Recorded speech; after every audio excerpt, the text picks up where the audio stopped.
Welcome back to Caffeine Confessionals. My name is Allan, and I'm guessing that you have just watched the Challenge All-Stars Episode 1. If you have not, go on Paramount Plus and watch it. If you can't get Paramount Plus for any reason, go on an illegal website, download it, stream it however you can, because this is must-watch television. I rate the episode an 11 out of 10 based off nostalgia alone, but there were so many good moments and there were so many good elements to this show, and I'm going to be breaking that down in this video. Also, before we jump into the breakdown itself, I want to apologize for the lack of video examples and the photo quality used. The problem is, we are trying to avoid any copyright strikes, but we need to break down this episode. Let's get into it. It was a good one. For starters, at number 1, we get one of the best intros in challenge history. It starts off with an awesome montage of great challenge moments, followed up by a group of players walking off the bus one by one, cutting confessionals, talking about their past on the show and who they are now. An introduction like this is perfect because there are so many new fans to the franchise who don't fully grasp who all these characters are and their significance to the show. Along with that, with the OG fans, this is just like catching up with old friends. They also make sure to use an eclectic bunch of people. They open up with Mark Long, Katie, and Alton, 3 challenge legends. People are comfortable with them, they see them, and they know they mean business. By opening with Mark, Katie, and Alton, it is almost like when you go to a Thai food restaurant and you get the classics. You get your white rice, you get your chicken satay, you get your pad thai, and you're so happy with the order that you tell the restaurant, hey, give us whatever the chef recommends. And the chef brings you Gisela Delgado. And in this moment, you realize, I need more Gisela in my life. She brings flavor, charisma, is looking more gorgeous than ever at 40 years old, and just has an intangible quality that most modern challenge competitors do not have. And we got all of this in a 3 to 5 minute intro of the challenge. Number 2, the art, music, and set designs are on another level. This is not something you're going to hear me talk about every week, but for this week, the first episode, it is something that stands out.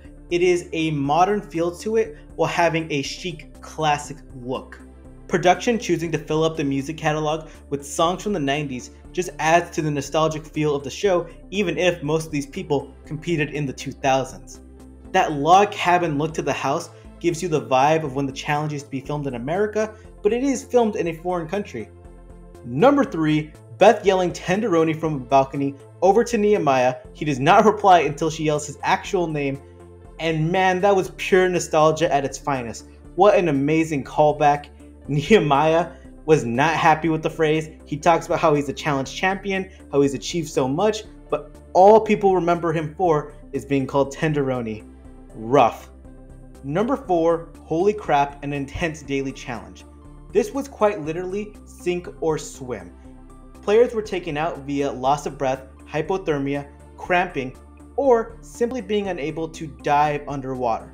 Even Derek Kosinski, who made a challenge final only 3 years ago, openly admits that he almost died in this challenge. That's how intense it was. I have the utmost respect for anyone who did well in this challenge. Number 5, another retro callback, Nehemiah getting frustrated with Big Easy being unable to swim and grab a puzzle piece, and that's because Nehemiah has always had a grudge towards Big Easy since their I Can elimination on the duel, where production essentially screwed Nehemiah.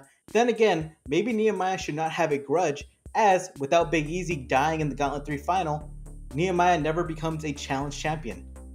Number 6, one of my favorite moments was Katie swimming 10 feet into the water and then swimming right back to shore. She saw everyone else dying and was like, nah, that's not going to be me. Number 7, the opposite of Katie is Kellyanne's teammates giving her the wrong number, her diving deep into the water and being unable to find it. That is heartbreaking. Apparently she could have gotten 1 or 2 pieces in the whole challenge had that not happened. According to a cast member, she was out there literally forever. Oof, sorry Kellyanne. Number 8, let's heap praise onto the players who retrieved puzzle pieces. Derek, Mark Long, and Alton all recovered 1 piece for their team, and then on the other side, Jemmy recovered 1 piece for her team, making her one of 2 females to recover a piece. She is a former lifeguard, so I'm not surprised she did well in a swim. Now let's talk about the MVPs. Darrell recovered 3 pieces, but only 2 of them were his own teams. Gisela got 2 pieces, the most of any female, and what's shocking about that is that Gisela was regarded as a layup competitor all the way back in the early 2000s. Nehemiah and Yes were the best swimmers, grabbing 3 pieces each, and Yes was crucial in this challenge as he is a math expert, solving all the equations for his team. Yes, Duffy, man. I ranked him 7th in my preseason power ranking. Maybe he should be higher. Number 9. It is a very political game, and many of them still have not fully realized it. As much as I like to make fun of Anissa, she was completely right. You don't want to be the team captain on day one because the potential negative and punishment of losing as team captain is much worse than the positive you gain from winning. Ace also had to learn the hard way as Laterrian threw his name out to Cyrus. Cyrus then told the whole group, and everyone was like, yeah, we'll vote in Ace. We like him, but we like being safe more ourselves. It's an easy vote, and it did not help that Ace got super defensive. When you're in Ace's situation, you have to go on the offensive because if you just defend yourself, you're only going to become a victim, and victims go into elimination. Number 10, for the first time since the Inferno 3, we see the Lifesaver back in play. Gisela Delgado is our first Lifesaver winner of the season, and with it, she has the opportunity to save Ace. What does she choose to do though? She says no, she's not saving him because back on the Gauntlet 2, Ace called her dead weight in a confessional. 15 years later, we see a storyline get wrapped up. We get closure, a callback, and that is awesome. This is what the OG season is all about. Number 11, they have a 90s house party that looks like legitimate fun. They make a conscious effort to separate the game from what goes on in the house. And that's not something you see on modern seasons. On Double Agents Total Madness, whenever they go out, fights seem to happen. People seem divided. Watching people have fun is infectious. You want fans watching the show thinking to themselves, yeah, I want to party with those players. You don't want to think to yourself, man, they look miserable. The competition side of the game will always be there. The challenge always needs more fun. The cherry on top to remind you it's an OG season was the players struggling to recover from the drinking and partying because they aren't young anymore. Number 12, when TJ announces they'll be playing a good old-fashioned pole wrestle, Laterrian and Ace look confused.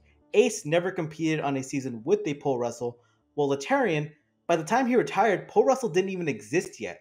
This is like showing two people from the 70s a cell phone. Number 13, the elimination itself. Laterrian is a personal trainer who is in fantastic shape. Back when he competed on the challenge, headbangers did not exist. For a long time, he was regarded as the guy that was super athletic, but then couldn't back it up. Fast forward to 2021, where he can use his brute strength in elimination in a headbanger, and he manhandles Ace in pole wrestle. He wins 2-0 in dominant fashion. He shows other people that maybe you shouldn't want to go against him. LT has his best challenge moment 17 years after leaving the Gauntlet 1. That is ridiculous, and I'm so happy for him. Number 14, Ace loses the first elimination just like he did on his rookie season Inferno 1, but he can lose as many early eliminations as he wants. People are still going to like him. Ace is a lovable loser.